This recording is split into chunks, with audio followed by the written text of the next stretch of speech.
Ladies and gentlemen, welcome back to another Future State video. It is I, your crazy Nicolas Cage, your Stewart of Gondor, your genius billionaire playboy, basic YouTuber philanthropist, SuperCliff. And would you kindly hit that like and subscribe button, for every little bit helps in this majestic YouTube world. And today, we are getting freaky with Future State Green Lantern issue number 2, written by Geoffrey Thorne, Josie Campbell, and Robert Venditti, with the art by Tom Raney, Andy Tong, and Dexter Soy. And away we go! As our first story, written by Geoffrey Thorne, continues the John Stewart section, where previously the Khund Vanguard, under the ruthless savage leadership of their Fire Fist, managed to overrun the Green Lantern forces on the planet of Corax Tashar. Green Lantern Gnort was shown to be killed, while Salak is caught under a pile of rubble, barely breathing in the process. Meanwhile, you have Khund conducting the planet's evacuation in orbit, while Khund and Ilo are organizing the planet's populace, directing the people's pathway towards the Zeta Arc. And lastly, we have ourselves the man himself, Green Lantern John Stewart, caught in some electric torture device of sorts, basically to provide the Khund with a symbol of yet another victorious attack. Since it was obvious John Stewart was the planet's defense leader, the Fire Fist is talking mad shit to John. And if I'm going to be 100% honest, this dude is saying some of the funniest shit I have heard in comics in a long time. Like, okay, generally speaking, most villains will say how amazing they are and that said captured hero is an idiot because of said reason. Or you'll have the Batman who laughs, who will say, because I anticipated this exact moment. Stay dead, motherfucker. But whilst this is happening, here the Fire Fist is roasting John Stewart, saying he's the spawn of a dead tribe, the leader of bloodless eunuchs, grown fat on Nesquik's chocolate milk. Yep, I really wanted to just highlight some of this glorious shit. Anyways, but fortunately for John Stewart, the Khund forces want John to fight with a weapon. Now, why do you ask? Well, because A, they're stupid, and B, because they love to fight. So once John is given a battle axe and is set free from his electric sex torture device, John immediately radios over the Khunds, telling her to stick with the plan. And knowing that John's going to need all the help he can get, Khund orders Digby to take command while she does her job, suiting up in jetpack fashion and taking the fight straight to the Khund. Following that, we are given a litany of beautifully drawn panels featuring John Stewart chopping Khund warriors left and right. And whilst this is all happening, John gives a speech, saying people like the Fire Fist never understand as to what makes a Green Lantern, because it's never about the rings or the Guardians of Oa, for the rings are just tools. And even with the battery gone, and the fact that the lanterns are stuck in the wild sections of space, in truth, beings like the Fire Fist are in fact afraid of the lanterns. And as John points out, just like any other being, the Fire Fist can bleed too.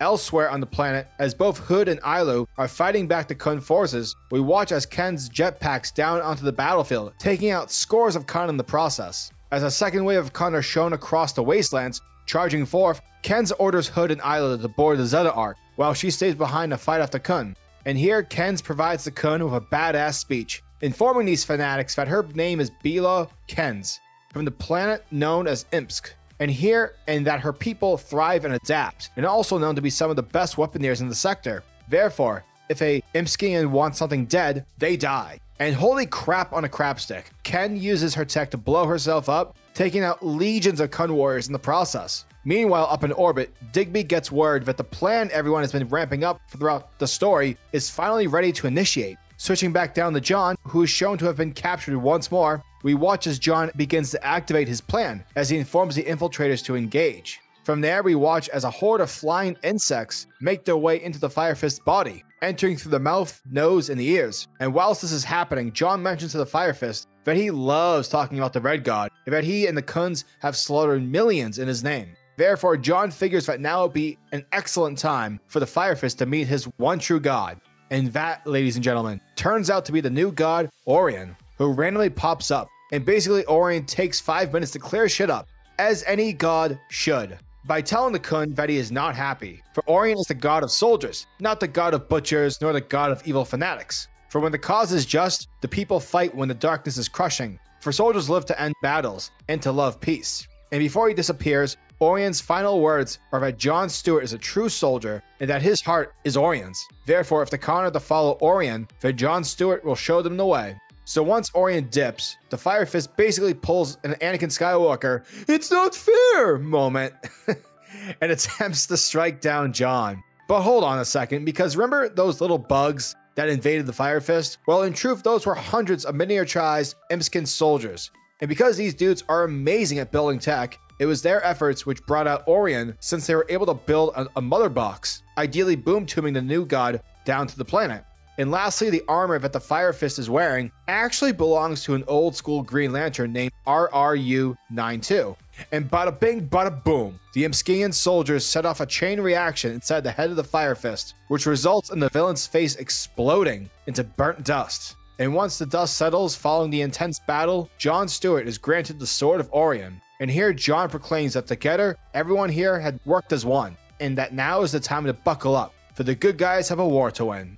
Our next story, written by Josie Campbell, takes us to Oa, prior to the main central battery shutdown, where within the council chambers, Kelly Quintella, aka Young Justice's Teen Lantern, is present as the Guardians are questioning Kelly's gauntlet. For such a device, having the ability to wield the light of Oa shouldn't be possible. And on top of that, the gauntlet reminds the Guardians of the renegade Krona and the gauntlet in which he bore. For it seems that Kelly's gauntlet bears a similar resemblance. Therefore, the only way for the Guardians to understand the gauntlet's existence is to trace its energy signature from where the gauntlet originated from. So in order to do so, Teen Lantern is given a set of coordinates by the Guardians to a destination, where she will come into contact with Joe Moline to investigate the gauntlet's tracings. Now, although Teen Lantern is excited that she's being given her first Green Lantern mission, the Guardians are extremely quick to remedy her assumption by telling Kelly that she will not be going alone. For the planet-sized Green Lantern, Mogo, will accompany Kelly towards her destination. Well, in better terms, Kelly will sit on Mogo while the planet-sized body will drift to their location.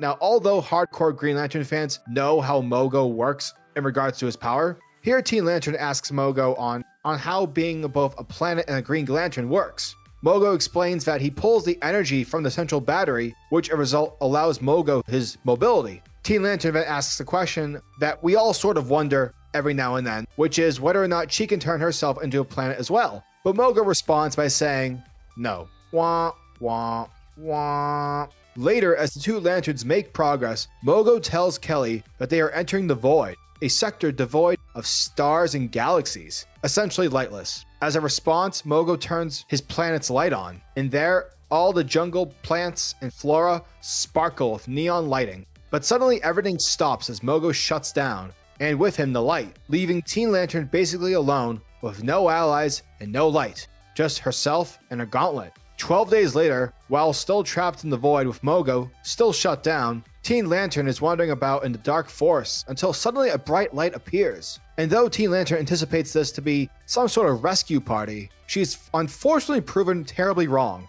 as Spider Raptor-like beings arrive on Mogo and immediately attack Teen Lantern. You know what? Actually, these dudes sort of remind me of the Taken from Destiny. Back to the point.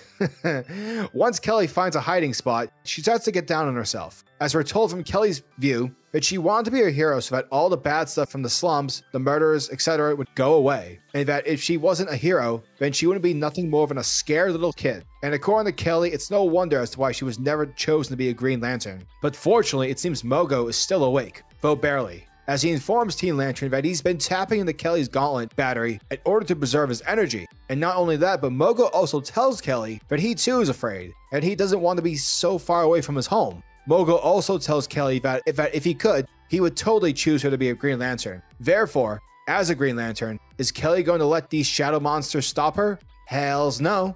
And it's with that where Teen Lantern mounts the courage to fight back against the monsters. And boom! Like a badass hero, Teen Lantern smashes these Void beings into oblivion. Afterwards, on the 52nd day in the Void, we see that Teen Lantern has used her gauntlet to provide power so that Mogo can stay awake. Now, although these two heroes are still stuck in the Void, neither Mogo nor Teen Lantern are alone. And even if they're both scared of the dark, then they'll just have to make their own light till help arrives.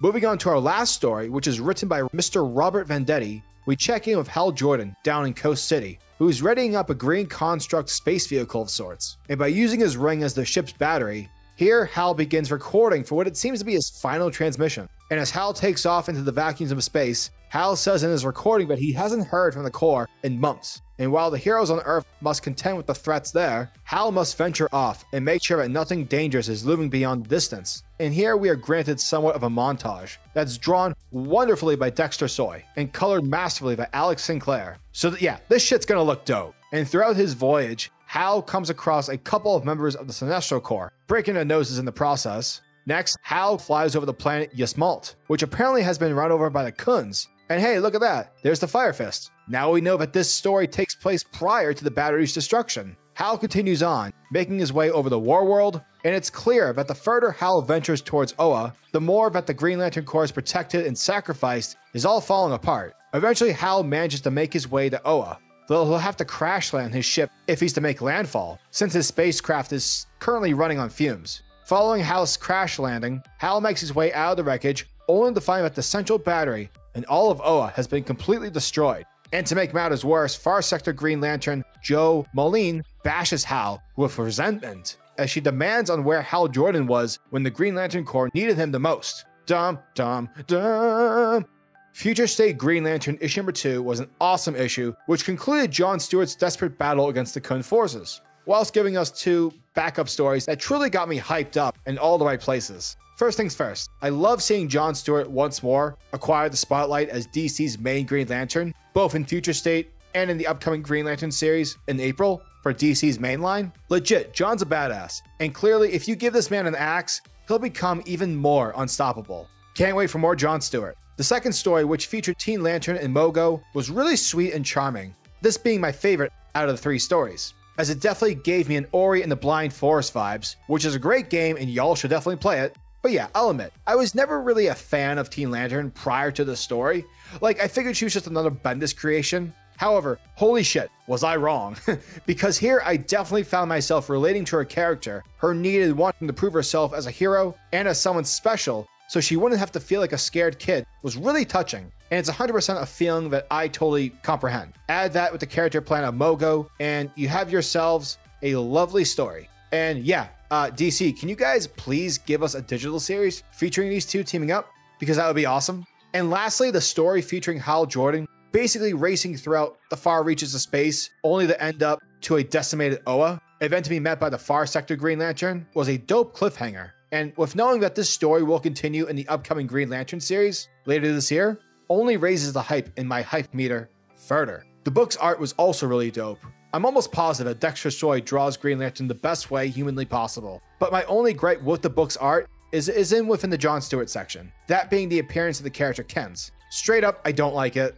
It looks awkward, and I basically get this plain vibe, which is a shame because everyone else, human, alien, black, white, purple, all in the same way, feel connected with the book. I don't know. In the end, the look of Kens just really caught me off guard during the reading. Now, in regards to the book's context, we're never told as to who, what, or why is the main reason as to why the central battery was shut down. In addition, we never touch upon the flashback John had in the previous issue involving Kilowog and that greater enemy he mentioned. Legit, none of the important story elements are actually mentioned in this or even alluded to. But once again, as I said in my other Future State videos, I blame the people making the decisions for Future State rather than the amazing creators / artists working on these books. Overall though, I did really enjoy Future State Green Lantern, and I'm definitely intrigued with the idea of picking up the first issue of Jeffrey Thorne's Green Lantern series in April. Side note, that series will also be drawn by Dexter Soy.